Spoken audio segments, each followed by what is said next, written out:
Brasilidades. Hoje, o acervo explorará um livro da nossa terra e sobre ela, uma viagem aos sertões e vastas matas brasileiras, sua gente e história ocultadas de tempos em tempos. Aproveite, curta e se inscreva no canal Acervo da Alma.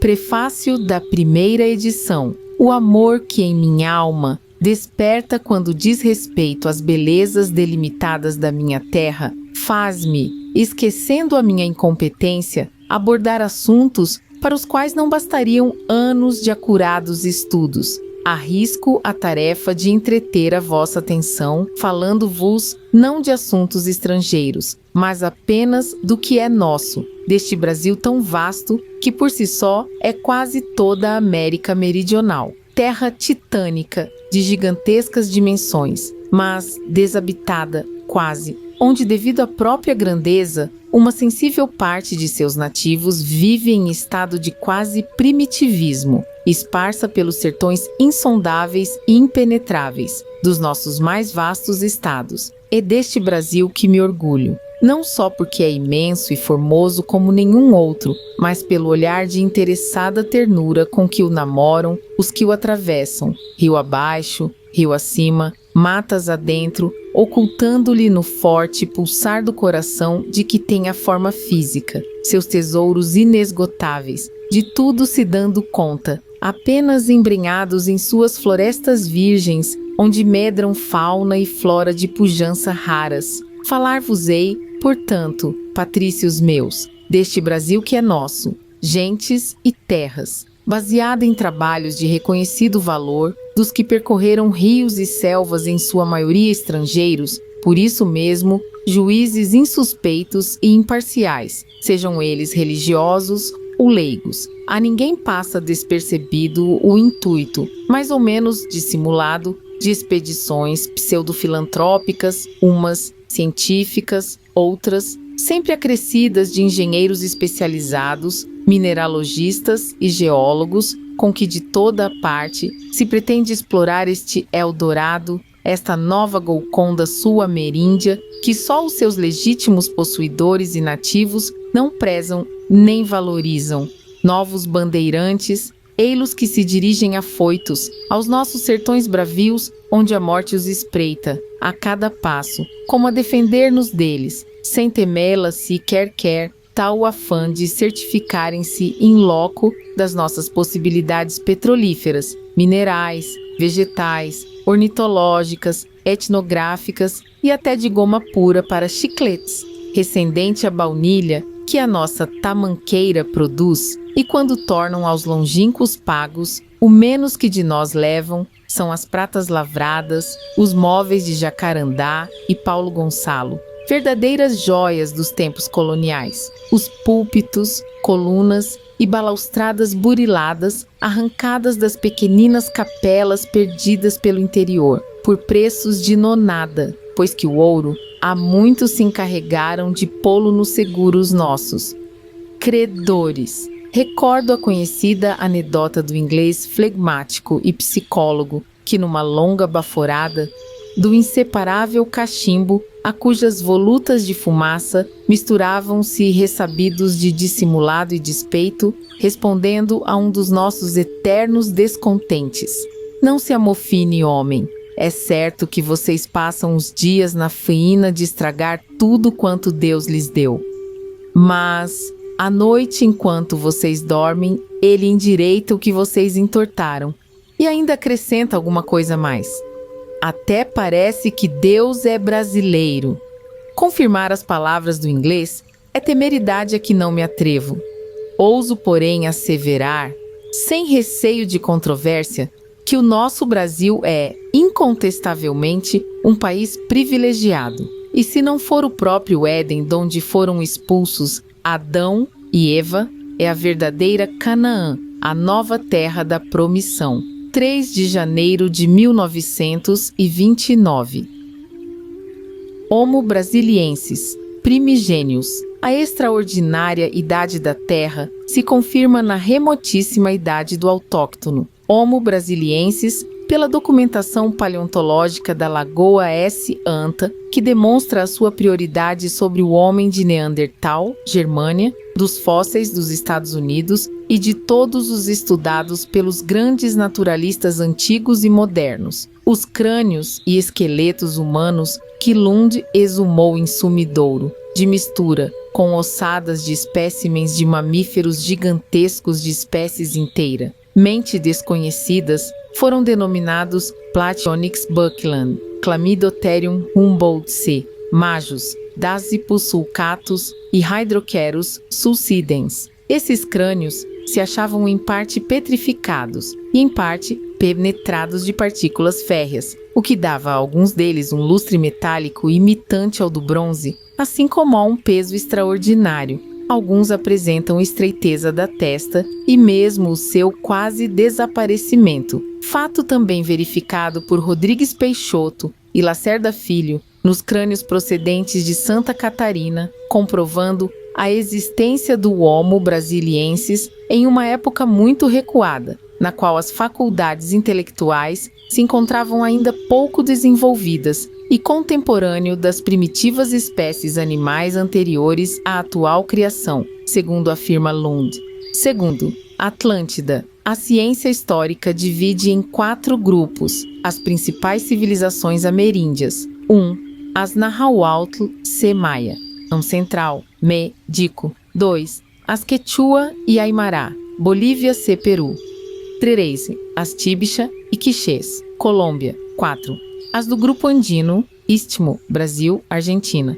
Os arqueólogos modernos, estudando a civilização dos povos pré-colombianos, constataram a impressionante semelhança da sua arte com a de certas nações orientais e a profunda analogia entre as arquiteturas ameríndias das necrópoles de Paracas de Naranjo, Peru, as da Ilha de Páscoa e as da Anévica Centra. Faz que não prevaleça a hipótese da migração mongólica vinda pelo Estreito de Bering, onde o adiantamento artístico e científico seria, nessas remotíssimas eras, evidentemente inferior. Não é, pois, provável que se deva aos mongóis exclusivamente o espírito cultural e a arte do mundo ocidental a que impropriamente se denominou Novo Mundo. Os cálculos mais moderados atribuem uma existência de 10 a 12 séculos antes da era cristã às civilizações anteriores aos astecas e às da Costa Gunga. Na 24 Rio de Plata, foram recentemente encontrados, em necrópoles soterradas, belíssimos exemplares de cerâmica e de arte, revelando a existência, ignorada então, da civilização pertencente às nações diaguitas, a do Chaco Santiaguena, admitindo-se a hipótese de haverem surgido simultaneamente nos 3 continentes,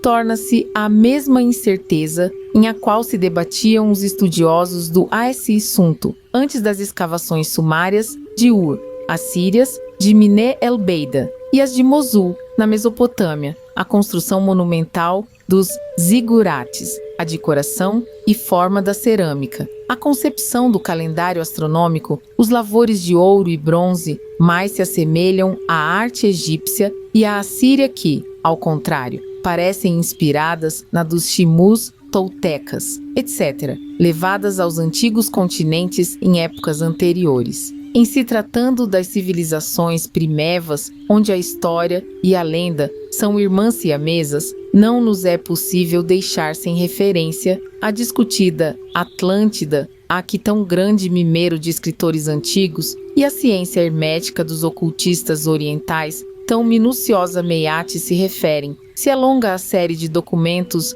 onde se registra a vinda dos povos do Atlântico em direção ao Oriente, nenhuma tradição, quer hieroglífica, quer em papiro, alude a uma colonização egípcia em terras do Ocidente, o que não seria admissível não lhe fizesse sem referências. O contrário se dá, ensina a ciência esotérica ou hermética. Há 1 milhão de anos, somente emergia das mares da atual América uma grande faixa Brasílio-Ades 25, na parte oriental, ligada pelo oeste à Atlântida, que enchia todo o Golfo do México, prolongando-se até a Europa, na direção de NS, sendo a Inglaterra a sua parte mais avançada para o Oriente.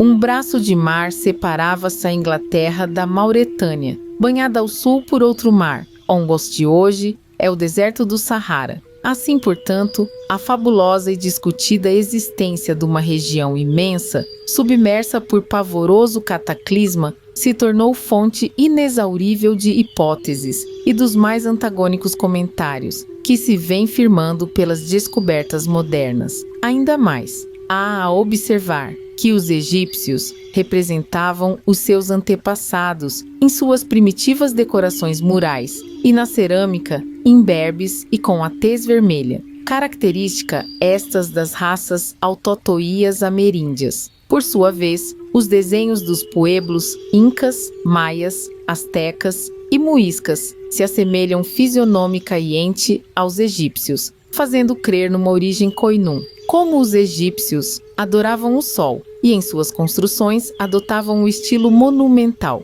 assim o provam os templos, os palácios e as sepulturas reais.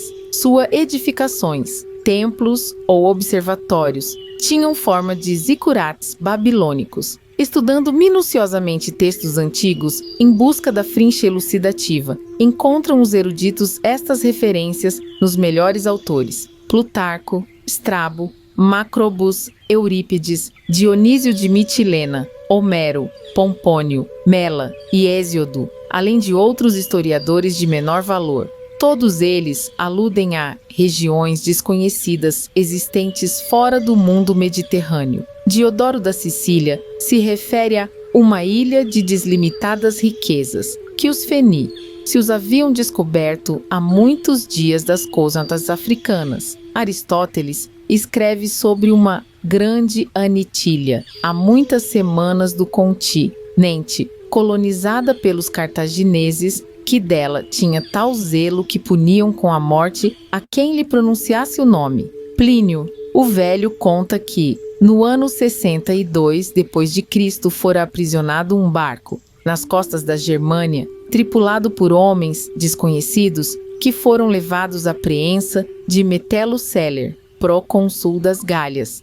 Gafarel escreve em seus relatos: vários escritores espanhóis e portugueses do século XV tomaram essa ilha desconhecida pelo Novo Mundo, tal a semelhança que lhe notaram em a natureza e o clima. Posteriormente a estes acontecimentos, deu-se uma tremenda catástrofe. Um violento terremoto abalou a terra, que foi logo após devastada por torrentes de chuva. Há 9.000 anos, AD, sucumbiram as tropas gregas e a Atlântida foi tragada pelo oceano. À exceção de Aristóteles, todos os filósofos da sua época aceitaram os diálogos de Platão como fiel relato das tremendas convulsões de que o Oceano Atlântico houvera sido teatro. Buffon, na sua Preuve des théories de la Terre, aceita a teoria de Platão.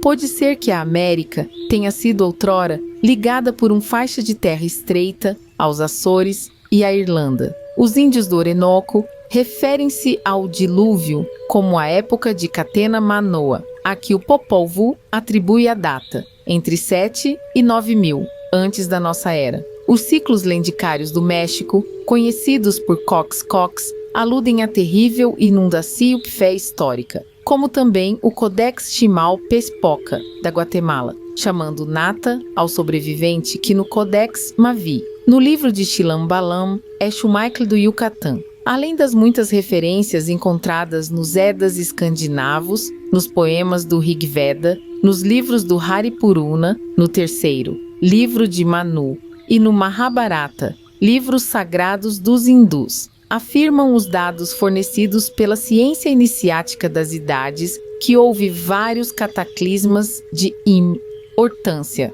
na história da Terra, os que destruíram os antigos continentes Lemúria e Atlantis, e a Terra Vermelha ou País de Mu, das quais existem insofismáveis vestígios postos em evidência pelos modernos estudos de geologia e arqueologia. Os eminentes geólogos Sclater, Gardner e Blandford falam em um continente que, segundo suas pesquisas, deveria ter existido entre as ilhas de Madagascar e as costas orientais da América do Sul, de que a ilha de Páscoa, ao largo das costas chilenas, atesta a hipótese, e que abrangera a Oceania, denominado Gondwana e caracterizado pelos fósseis deixados pelos grandes criptógamos vasculares, denominados Glossopteris. Esse continente, segundo a cronologia hindu, viria a corresponder à Lemúria, que coincidiu com o aparecimento da humanidade há 18 milhões de anos.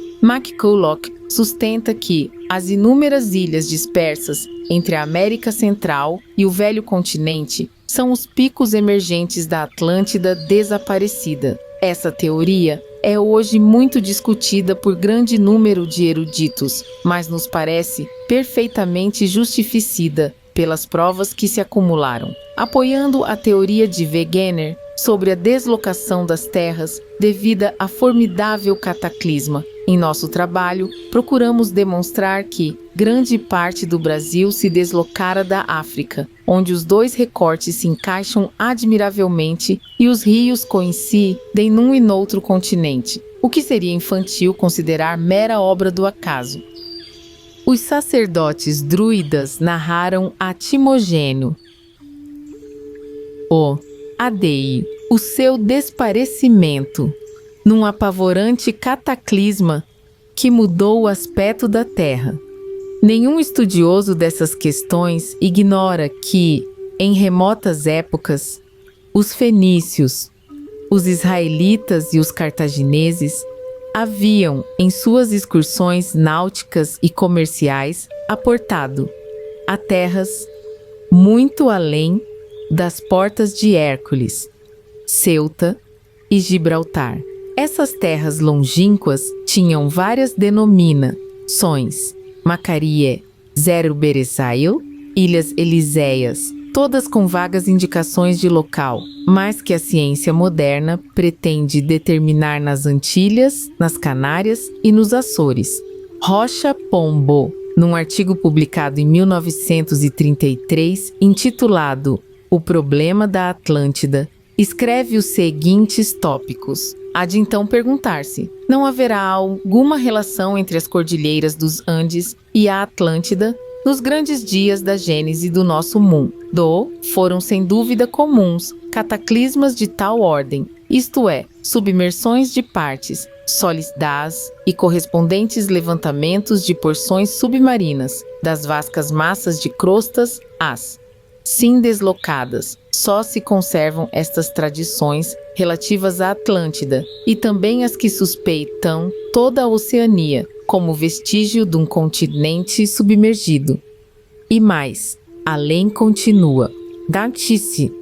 O fato assinala evidentemente para este lado do nosso hemisfério uma idade sob o ponto de vista geognóstico, em contraste com a sua existência histórica. E isto, ao mesmo tempo que fósseis de grandes vertebrados, principalmente peixes, descobertos nas cumeadas dos Andes, veem por fora de dúvida que aquela parte do continente, só mais tarde, quem sabe quantos milhares de anos depois da nossa porção oriental, deve ter se levantado das profundezas do mar Siluriano. John Brenner, na sua Geologia Elementaire, afirma haver encontrado em terreno quaternário, no mar leito do rio Paurini, afluente do Punis, um fóssil, o Dinosuchus gervais, crocodilo monstro, originário das margens do Nilo.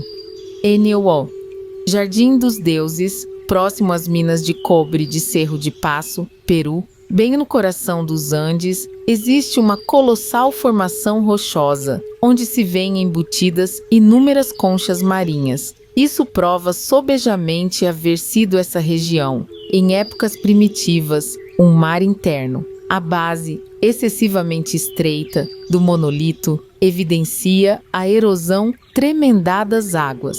A pequena Ditanaia se encontra uma montanha de sal, de uma transparência tão extraordinária que através de um bloco de 2 polegadas se pode ler nitidamente qualquer impresso, livro ou jornal. Fato referido em artigo substancial no National Geographic Magazine, que publica mensalmente nos Estados Unidos. Entre os modernos eruditos, Charles Chassé, Louis Spence, Moreau, Nadaillac, Brasseur de Bourbourg e muitos outros afirmam a grande influência civilizadora da Atlântida sobre o Oriente semi-bárbaro. E nisso estão acordes com a ciência hermética, não só dos egípcios, como a dos helenos. Na Idade Média, faz furor a viagem, plena de inquietem, caindom, das incidentes, do herói irlandês, denominada Romance de St. Brendan, narrativa dramatizada e cheia de peripécias, que o santo fizera num mistério e longínquo país, onde vivera 7 anos. Por mais vagas e incertas que sejam as indicações das épocas em que surgiram nas Américas setentrional, pós-nal e meridional, os primitivos habitantes, todas conservam tradições mais ou menos nítidas de um cataclisma, maremoto ou dilúvio, e de um repovoamento.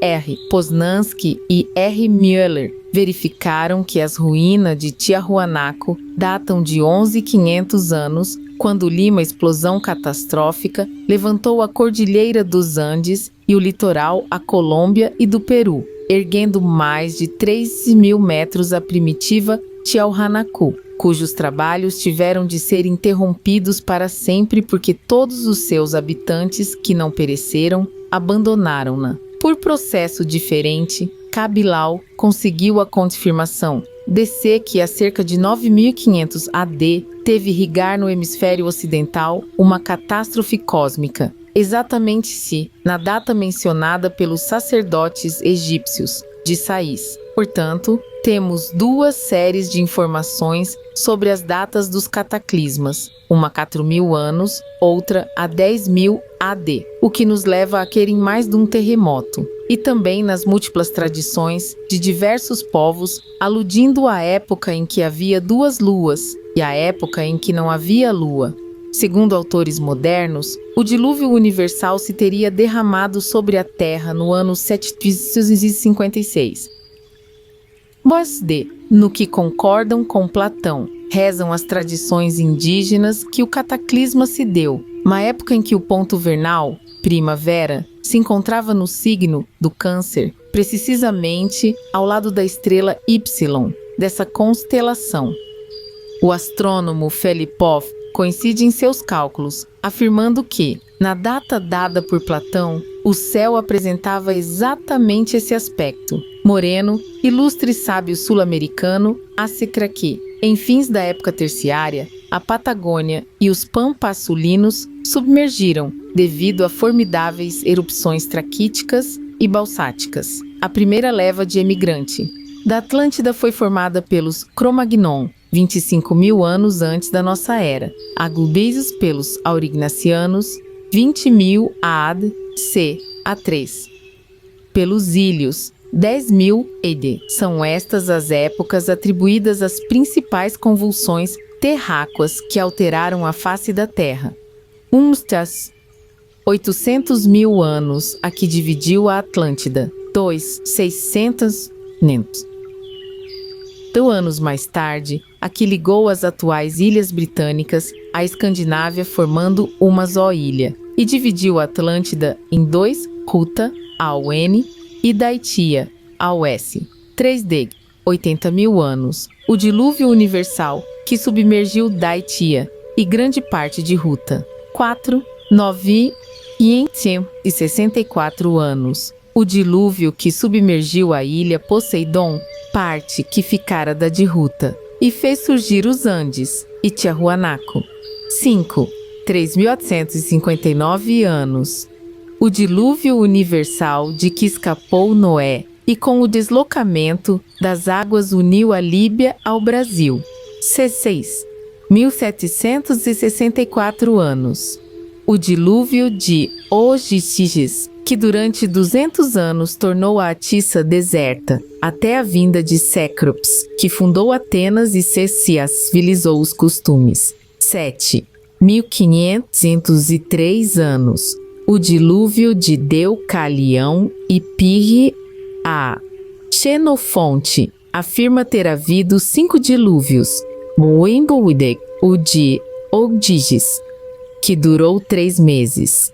2 Dego, da época de Prometeios e Hércules, e durou 1 mês. 3 de Ide, o do tempo de 2. Ogiges, 1, que destruiu a Atissa, inundando-a. 224. Aide, quando o colosso de Rhodes submergiu, Presigisteu, o que submergiu totalmente a Tessália, na epopeia de Deucalion, e o Sindegio, anterior à Guerra de Troia, cujos efeitos se sentiram no Egeipeto e no qual foram destruídas 10 cidades num terremoto, no ano 17 da era cristã. Eis como a história se refere pela primeira vez à situação geográfica e à tradição lendária, no relato de Plato a Crítias, e afirma que esse ensinamento fora feito por Sileno, sacerdote de Sais, a Midas, rei da Frígia. Um país existe muito além das portas de Hercules, onde há 9.000 anos vivia um grande povo de civilização muito adiantada e de grande cultura. Esse povo foi governado durante séculos pela dinastia de Atlas, filho de Poseidon e de uma mortal Cato. Blake, num recente estudo, prova cientificamente a existência da Atlântida, bascando-se em documentação de grande valor. O esoterismo afirma ter havido 4 formidáveis cataclismas universais. O primeiro tremendo cataclisma terráqueo dividiu ao meio a Atlântida, que ficou separada por um pequeno estreito.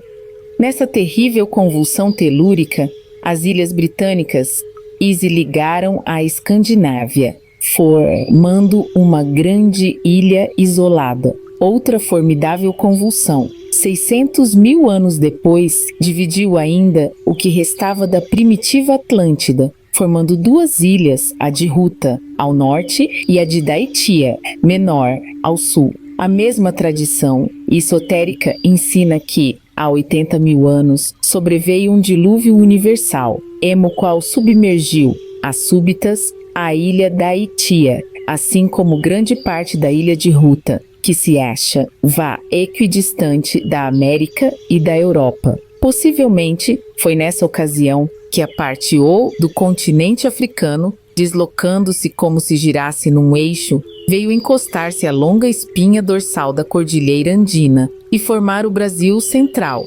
Chaco. Segundo, ensina Wegener, em 964. AD, numa quarta e apavorante comoção, seguida de dilúvio, submergia por completo a ilha Poseidon, remanescente da ilha de Ruta, a que se refere Plato, quando repete a Critiaso, que ouvira de seu avô em relação às invasões do Egito por povos emigrados de uma região denominada Atlântida, cujo formidável poder se estendera a certas partes do continente, na região que ficava além do Estreito de Hércules, estendendo-se para o sul, e era uma das mais belas e ricas, de clima sempre primaveril, coberta de ricas florestas, onde predominavam as madeiras para construção, e possuindo ricas jazidas de metais preciosos. Esses emigrados se estenderam pelas bacias do Mediterrâneo, fundando núcleos de civilização, de que se aproveitaram depois os egípcios e os fenícios. Plato, Acris, Senta.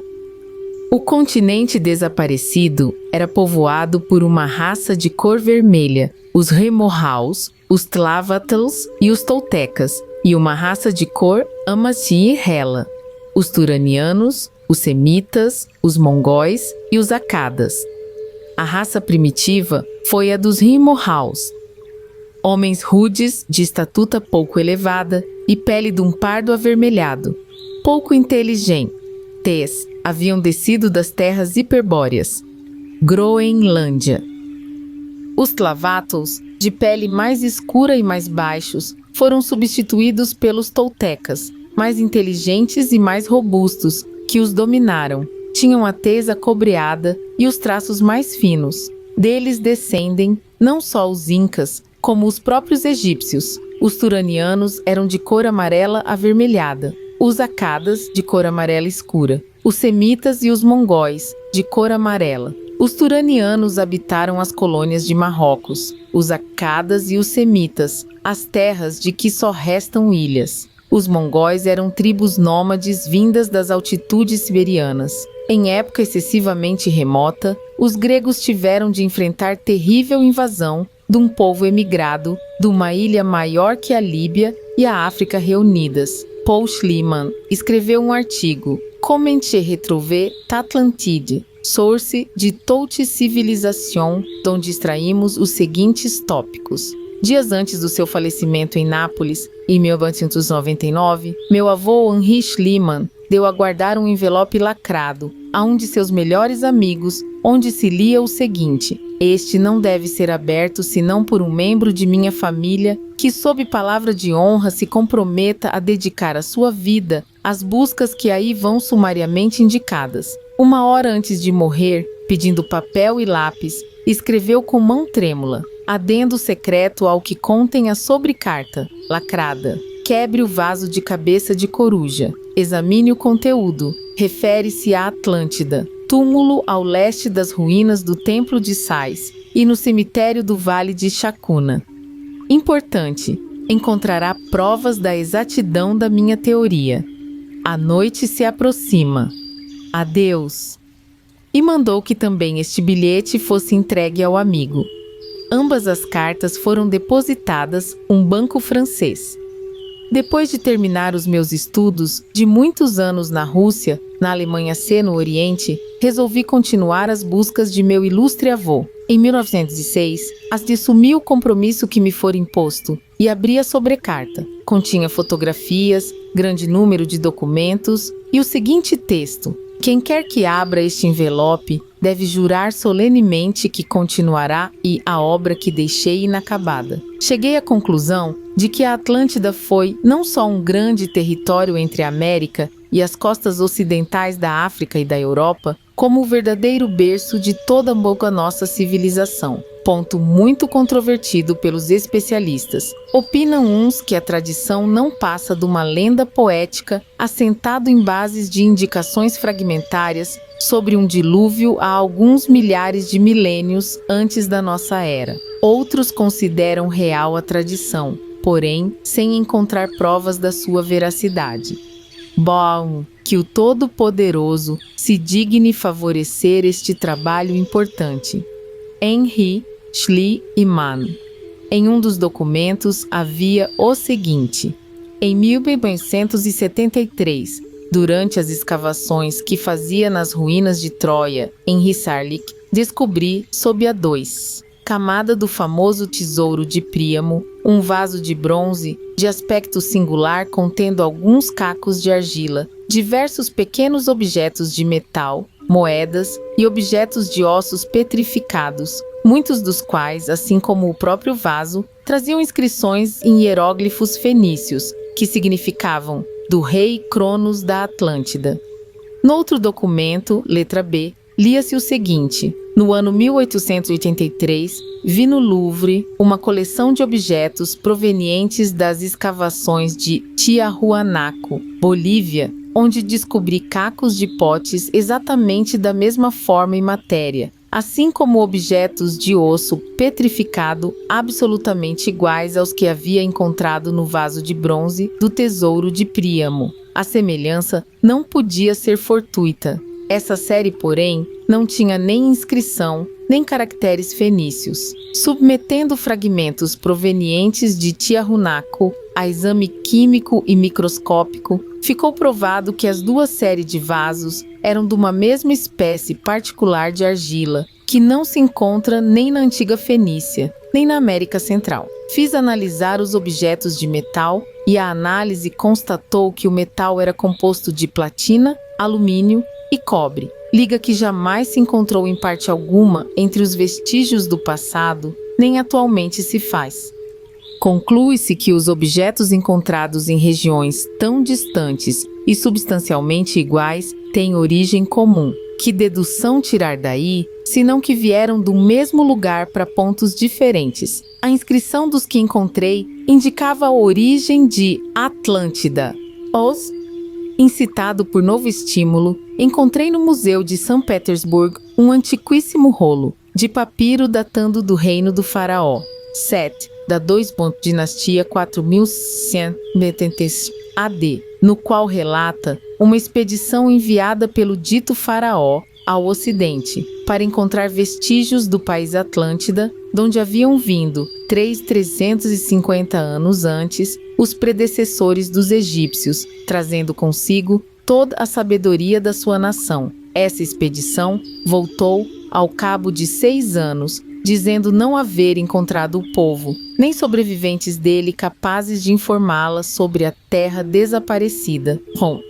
Em outro manuscrito do mesmo museu, escrito por Manetón, atribuído à duração do reinado dos sábios da Atlântida a 13.900 anos, período que o sábio atribui ao início da história do Egito, que assim remontaria a cerca de 16.000 anos.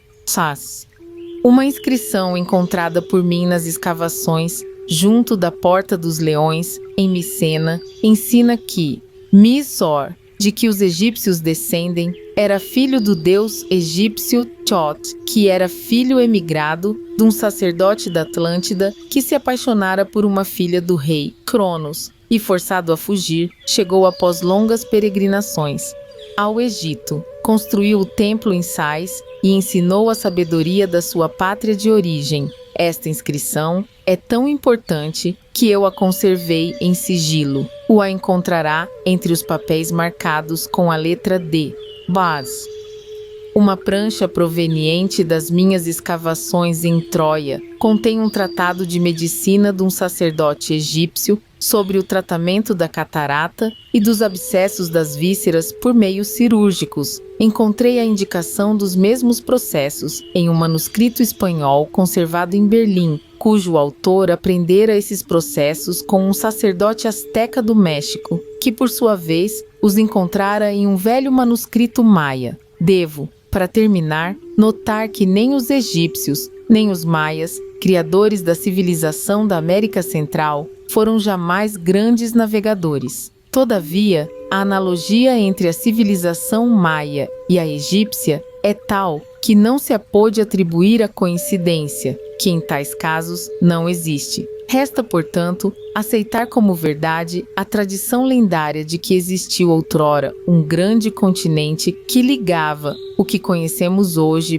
por Antigo e Novo Mundo. Esse era Atlântida, donde partiram colônias para o Egito e para a América Central. Paul Schliemann continua. Ao tomar conhecimento desses documentos, fui em busca das coleções escondidas por meu avô em Paris. O vaso com cabeça de mocho era, além de esquisito, de proveniência antiquíssima, e nele li, em caracteres alfabéticos fenícios, do rei Cronos da Atlântida. Hesitei algum tempo antes de quebrar a cabeça do mocho. De dentro, caiu um disco de metal quadrangular, de um metal branco semelhante à prata, com sinais e figuras estranhas, para mim inteiramente desconhecidas, sobre o verso da moeda. No reverso havia gravado, em caracteres fenícios arcaicos, proveniente do templo das muralhas transparentes. Mas como havia essa peça de metal entrado no vaso em forma de mocho, cujo gargalho não podia dar-lhe passagem? Se o vaso provinha da Atlântida, a placa também era de lá. Meus estudos provaram que os caracteres fenícios foram gravados depois dos sinais do verso da placa de metal. Entre os objetos que meu avô escondera em Paris,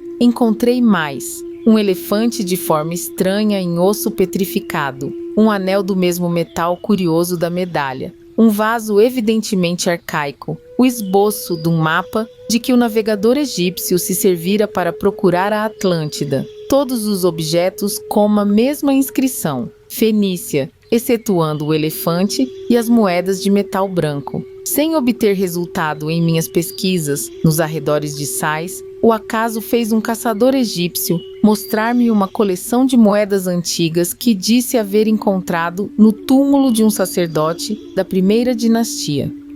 Qual foi o meu espanto ao descobrir na coleção 2 moedas iguais em tudo às que foram achadas no vaso. Troiano. Dirigi-me então a 2 célebres geólogos franceses especializados e exploramos juntos a costa ocidental da África. Toda essa costa estava cheia de produtos de erupções vulcânicas. Pareceu-nos que por muitas milhas de extensão, terras haviam sido arrancadas da costa pelas comoções telúricas. Lá encontrei uma cabeça de criança do mesmo metal do anel e das moedas, encravada mima crosta de cinzas vulcânicas de grande antiguidade. Partindo para o México e o Peru, pesquisei necrópolis e cidades. Na pirâmide de Teotihuacan, México, encontrei moedas da mesma liga metálica, porém com sinais gravados diversos. Passo por alto os hieróglifos e mais documentos que descobri e confirmaram que as civilizações do Egito, Micena, América Central e América do Sul, assim como as civilizações de Mediterrâneo, tiveram uma origem comum. Eis o que, em seus célebres diálogos, Plato, da conversa em que discutiam o assunto, Sócrates, Hermócrates e Timeu e Critias diz: eis que ouvi esta história contada por meu avô, que o ouvira de Solon, o célebre filósofo. Delta do Nilo eleva-se a cidade de Sais, outrora capital do faraó Amasis, que foi fundada pela deusa Neite, que os gregos chamavam Atena. Os habitantes de Sais são amigos dos atenienses, com os quais julgam ter uma origem comum. Por isso, foi Solon acolhido com grandes homenagens pela população de Sais. Os sábios sacerdotes de Neite, nas mais antigas tradições da história da humanidade e especialmente na de Sais. Assim foi que manifestaram a Solon o que ele e outros gregos ignoravam a respeito dos períodos mais remotos da história. Os sacerdotes explicavam essa ignorância pelo fato das diversas catástrofes, inundações e terremotos terem destruído todas as recordações do passado, calamidades ainda mais horrorosas, causadas às vezes pelo fogo do céu. Assim é que a história de Paetonte, querendo dirigir o carro de seu pai, Pebo, teria abrasado a metade do mundo.